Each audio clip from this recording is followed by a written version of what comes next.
somebody took it away from me in the blink of an eye. In less than a month, this woman destroyed what I had worked for 15 years. I mean, your credit score is basically all you have. I was mugged, they got my information. It can really negatively affect your life. Then they went off with the information and basically became me. I feel it's a loss of control that someone's out there pretending to be you and doing things in your name that can come back to haunt you. Somebody was using my name and all my personal data. They'd done it all. I just didn't even know where to start. They had a long record. It's a terrible feeling.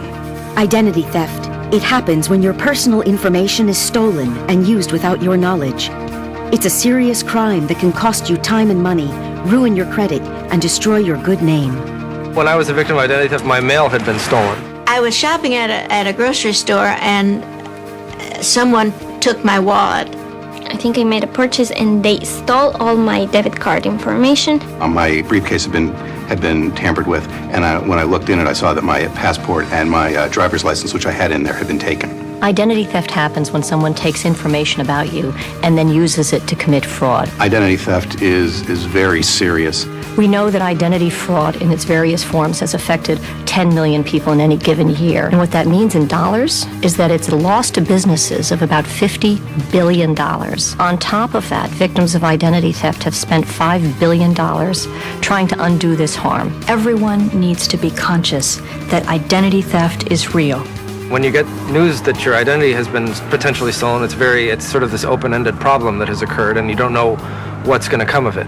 No one's immune, which isn't to say that we're powerless. There's a lot we can do to deter, detect, and defend ourselves.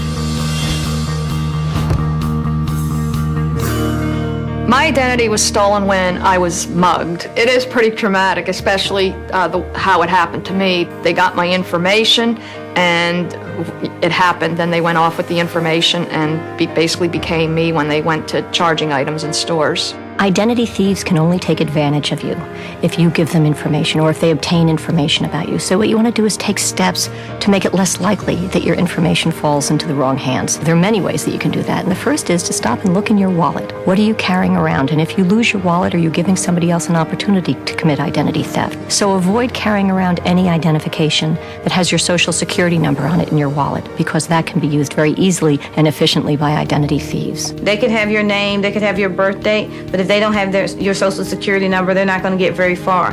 But all they really need is a social security number, and they can misspell your name and still get credit. The only place that social security card number should be is in your head and protected somewhere at home where you keep your other valuables. And if someone asks you to provide a social security number, ask them why they need it, how they're going to keep it, how they're going to safeguard it, because you don't want that number to fall into the wrong hands. I had an incident that I thought was a valid reason to give out information until they asked for my social security number. I went as far as the first 3 digits. I thought, gee, they don't need that. And then I hung up. This is a crime. You have to think when you're at home, protect your identity. Don't leave around your personal documents, your date of birth. Somebody could come into your home and have immediate access to that information. You also have to be careful about your trash. Now, a lot of people routinely receive things in the mail, maybe bank statements, credit card statements, or health insurance forms, and if they don't need them, they just throw them away in the trash. They shouldn't do that. Everyone should invest in a shredder. So before they dispose of these critical documents, you shred them. Identity thieves, don't worry about getting their hands dirty. They will go through your trash to retrieve these documents. They go where the information is. They'll steal your mail, they will steal your trash, they'll steal your wallet, and that's how they get information about you. Deter identity theft.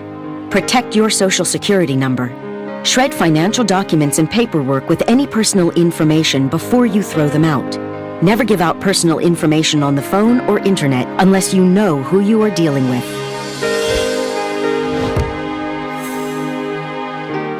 My name is Nicole M. Robinson. The woman who stole my identity, her name is Nicole A. Robinson. She stole my information from the pharmaceutical company that she works for. After this happened, it devastated my financial life. I ordered my credit reports, and I received a credit report in the mail that was 54 pages long.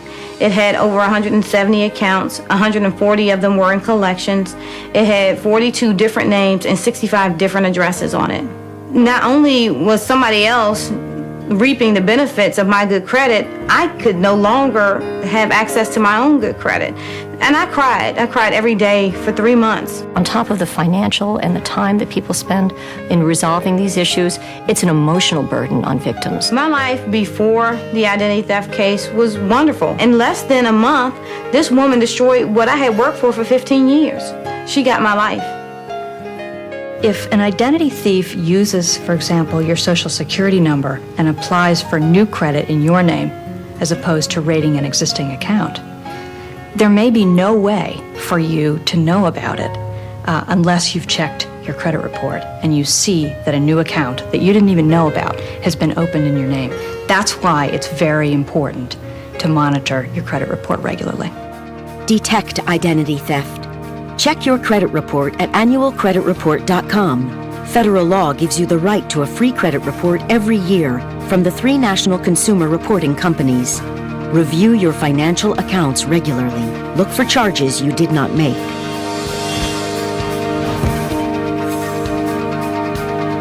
When someone realizes that they're a victim of identity theft, it's like getting a kick in the gut.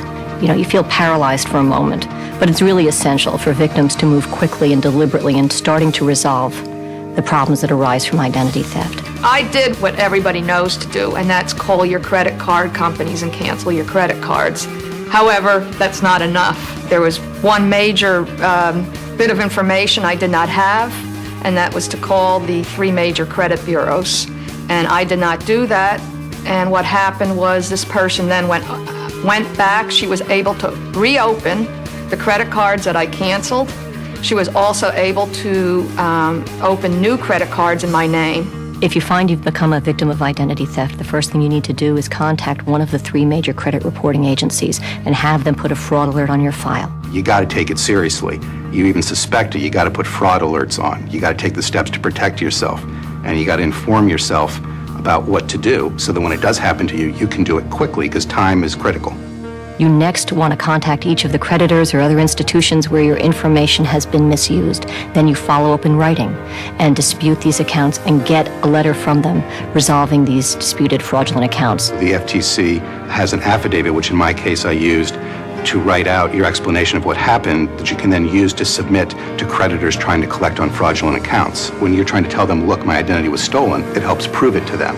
You next want to contact your local police department, report the crime, and get a copy of the police report. You should contact the police immediately because otherwise you have no proof that there was a crime. It's very important that you report it to the police because there are certain agencies that you need or we recommend that you contact, and they're probably going to refer you back to the police department to see if you have a police report or not. And finally, you need to contact the Federal Trade Commission online at ftc.gov/ID theft or call us toll-free at 877-ID theft to report this to us. Defend against identity theft. Call the 3 credit reporting companies and place a fraud alert on your credit report. Then ask for the free credit report you're entitled to. Close any accounts that you suspect have been tampered with or opened fraudulently. Start by calling the security or fraud department of each company, follow up in writing, and include copies of supporting documents. File a police report. Contact the FTC. Your information also helps law enforcement officials across the country to track down and stop ID thieves. Let's treat our personal information as we would our cash. Let's safeguard it, whether we're at home, whether it's in our purse or our wallet, or at our office. Your personal information is cash, and in the wrong hands, it can destroy your life. The FTC plays a central role in helping victims avoid and recover from identity theft.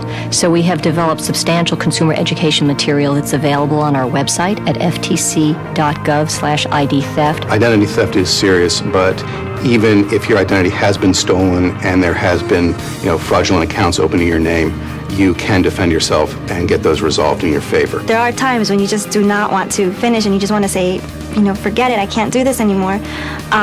But you have to find that way inside of you to just keep going because this is something that if you don't clear, it definitely affects the rest of your life.